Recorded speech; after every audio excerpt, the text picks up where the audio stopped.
In a house forgotten by time, surrounded by dry trees that seemed to whisper ancient secrets in the wind. The windows were closed, but something was moving inside. A smell of damp wood and aged memories filled the hallways. In the living room, a portrait of a happy family covered in a fine layer of dust was the only sign that anyone had ever called the place home. The clock on the wall had been stopped for years, frozen in a moment no one wanted to remember. And yet each imaginary tick seemed to echo in the air like an insistent heartbeat.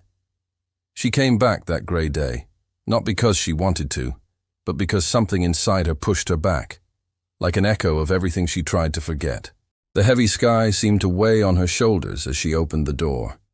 Each step echoed as a reminder that time may pass, but some wounds remain open, even beneath the scars. The house lights flickered as she walked down the hall, as if the place was breathing. His father's old armchair was still there, facing the window, as if waiting for him to return from somewhere. But he never came back. Neither does he, nor the childhood that was lost among absences and silences. In the years that followed, she pretended to move on. Smiling photos, social networks full of filters, catchphrases about overcoming. But deep down, he carried an emptiness disguised as independence. She told herself she didn't need anyone, but every time he closed his eyes, he felt the weight of loneliness curling around his chest like an invisible fog. In the city, everything was too fast. People who don't look each other in the eye. Loves that last as long as a notification. She knew many faces, but few names remained. Relationships were like smoke, intense for a moment, then disappeared without leaving a smell, without leaving a story. The truth is that she wasn't afraid of losing anyone. He had already lost too much. What haunted her was the idea that, in the end, no one would remember that she existed. At 17, she waited for someone who never arrived. At 24, she gave herself completely to someone who didn't know what to do with real love. At 30, she understood that the world does not reward those who feel deeply, rewards those who play well. And she was never good at that game. Because her heart was too loud, too intense, too real. One night, as he was returning home, he passed a couple arguing in the street. It wasn't the argument that caught her attention, but the way the man was holding her face, not in anger, but in fear. Fear of losing. At that moment, she realized, it had been years since anyone had looked at her for fear of losing her. Maybe they never had. And then, she understood something that had always been there, hidden among the silences. She was not afraid of being abandoned. I feared being irrelevant, being remembered only as someone who passed. She tried to hold on to old memories. His mother's laughter in the kitchen, the sound of his father's footsteps on the wooden floor, the smell of clothes drying in the sun. But even the memories were fading, as if time was erasing the traces of who she was. His friends already had children, houses, families.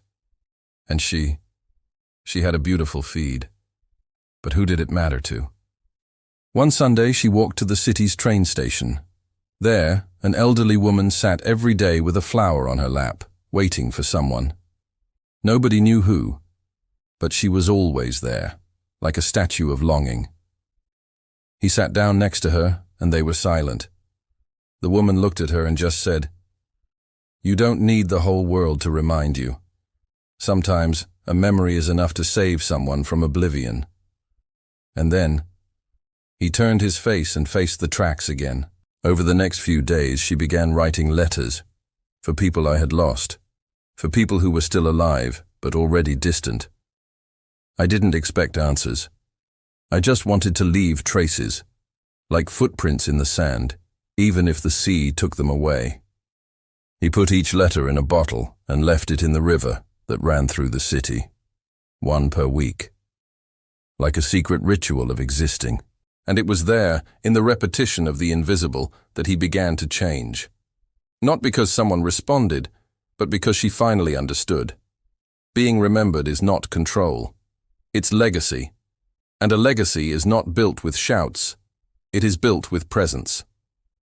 One morning he received an unexpected call, an old number, a voice she hadn't heard in 10 years. On the other side, a man was crying. He said he found one of the letters in the river.